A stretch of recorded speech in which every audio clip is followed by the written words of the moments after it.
Hello, Scott Taylor here from the Z-Shack and zshackperformance.com, where we specialize in 300ZX, Z32 exclusively, and the vg30de and DETT engines. Today, I thought we'd make a video to show you how to properly take apart, clean, and reassemble, or what is otherwise known as rebuild, our hydraulic lifters from the vg30de engine.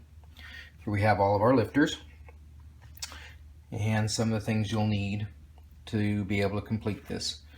Definitely need to have a pick tool. I prefer the straight one, and as you can see on this one here, I filed it down to make it extra pointy so that it can fit better through the little hole here in the top to help push the little cap out after you disassemble them. Some good old brake parts cleaner is always good to have, and I prefer to use some Berryman Chem Dip to soak all the parts in to get all of the varnish and everything off of them so that they will work better. And what we have inside a regular lifter will look like this,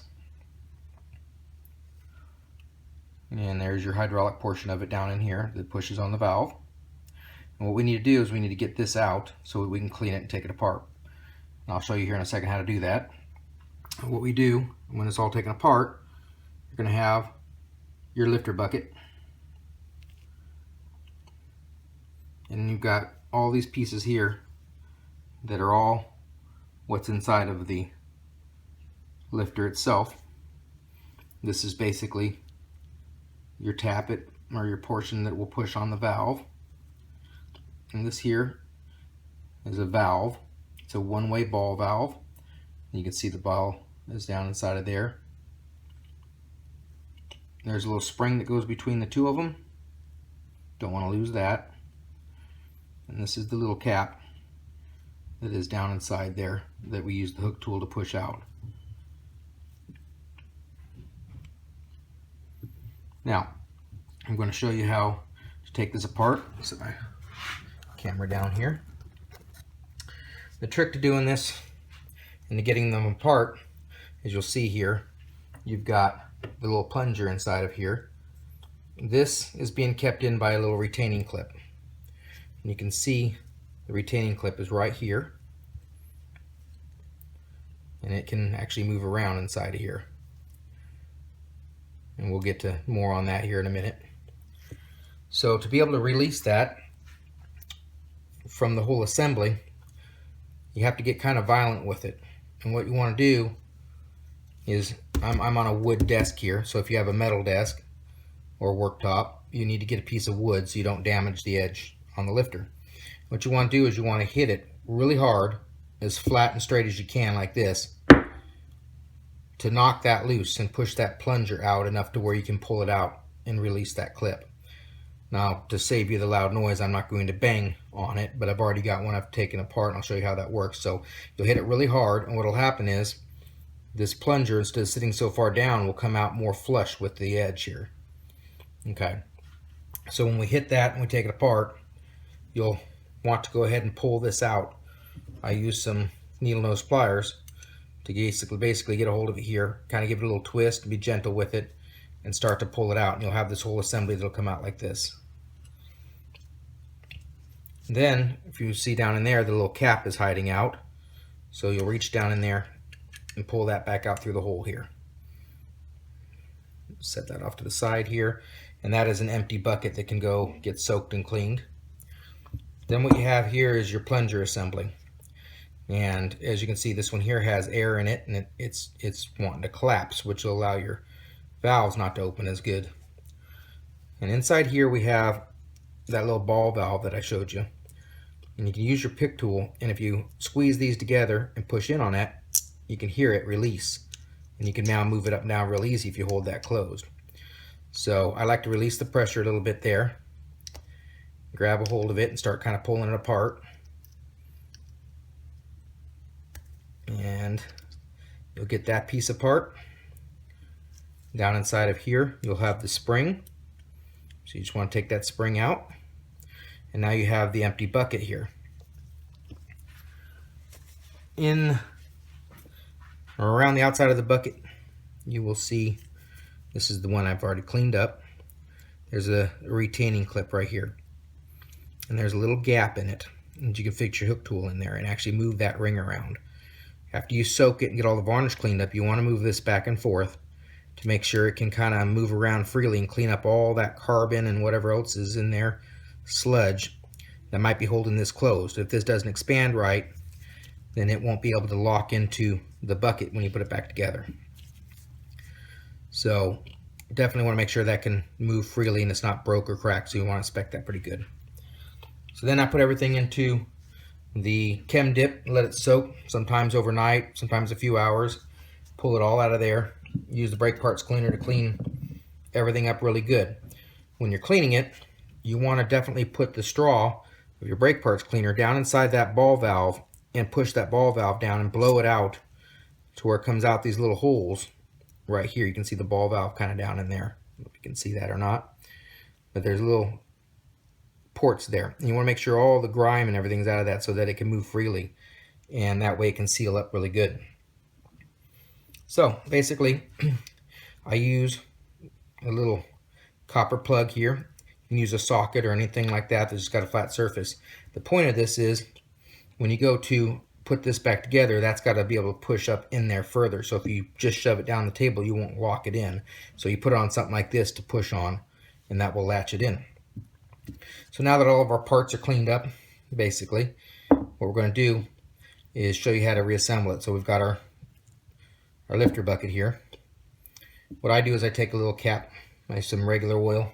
This is just some 1030 regular oil, motor oil. What I do is I take this, I just throw it in here, and we're gonna just get a good coating of oil on it, around it, and in it, so it's all lubricated up. We'll take this out and make sure it's somewhat drained and empty. And I'll take a towel and we'll wipe the excess oil just off the bottom there where it sits on this. That way it doesn't try and slip out from under you when you're working on it. Then we'll take the piece with the ball valve in it. We're going to drop it in the oil and we're going to completely submerge it and get it good and coated up in oil. Now I know there's other videos online that show you how to fill these up with oil, and I believe there's a right way and a wrong way to do this, and that will affect how it goes back together. So I always drain all the liquid out. Set this aside for a second here. I'm going to take your spring, drop it down inside there. As you can see, it likes to sit there kind of crooked. So use your pick tool to kind of center it down in the little groove in there and make sure it sits fully flush down in there. You want to keep this upright at all times. Don't turn it upside down or anything might fall apart and fall out of place. So this end here with the ball goes down inside of it like that, so the open ends are kind of going the same way. All we're going to do is we're going to push this in here. There's no excess oil other than what I've coated it with. And we're going to shove this down in here, and as you can see, it kind of doesn't want to compress. Oops. Try that again. The oil sticking my fingers there. Okay. So what we want to do is take your hook tool here, your pick, and push down that ball valve to where this wants to collapse. And there you go. It goes all the way down. Now it'll pump up and it won't want to go back down. So I like to hold that down and kind of pump it a few times, get all that oil moving around in there. That's just that residual oil. And then I take the ball valve and let it seal back up and just slowly let that pop up so it doesn't come up too high. Now some people like to say fill this bigger bucket with oil and put that in there, but what that's going to do is going to cause too much hydraulic compression on there, and it's not going to let these close up enough, and I'll show you why that's a bad thing later on here. So with this all collapsed like this, then what we do is we fill this part up here with oil all the way to the very top. And if it spills over, not real big deal. Then we take our little cap here with the slot facing up, and there's your other side. We're just going to set that on top of here to kind of seal that chamber off. We're going to take our lifter bucket, and we're just going to push this on over the top of it here. Light pressure, doesn't take a lot at this point. Slaps it right down in there. As you can see, this is kind of in there pretty good now. What happens is we'll take our needle nose here, and we'll kind of just give it a little twist and a pull, and it won't want to come out. If you pull hard enough, it might, but for the most part, it's locked in. Now, the reason why I said don't put oil in here first is because if that ball valve can't collapse, then this is going to be overextended. And then what happens is the little retaining clip, when you go to push it in there, will never go down and sit past the rim in here and the edge. And so then what happens is when your lifter is fully together and you put it in the head, this will already be too tight and it'll hold your valves open. And then the valve can never close all the way, and you will have low compression on the cylinder because your lifter is holding your valve open. So you want this to be able to collapse way down in there. And it's okay if it's even spongy, because as soon as you start it up and it floods it with oil and everything, it's going to pump it up. It might take it a little bit, but it will. I've never had a problem in all my years of doing it this way. Where I have seen plenty of people, since I've been running the tech help pages, I've seen quite a few people where this part here was never snapped all the way in and had multiple valves held open, therefore had low compression on several cylinders.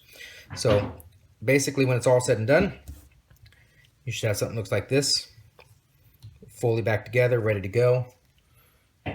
You can use a little bit of Scotch-Brite pad, kind of clean up everything on there, any imperfections, and definitely make sure everything is good and clean before you put it back together. I use the parts cleaner to clean it all off, and just repeat that process for every one of them, and you will have a good set of working lifters. That is, of course, after you've measured all your tolerances around the top and the sides to make sure that they're within spec and they're rebuildable, which for the most part they usually are.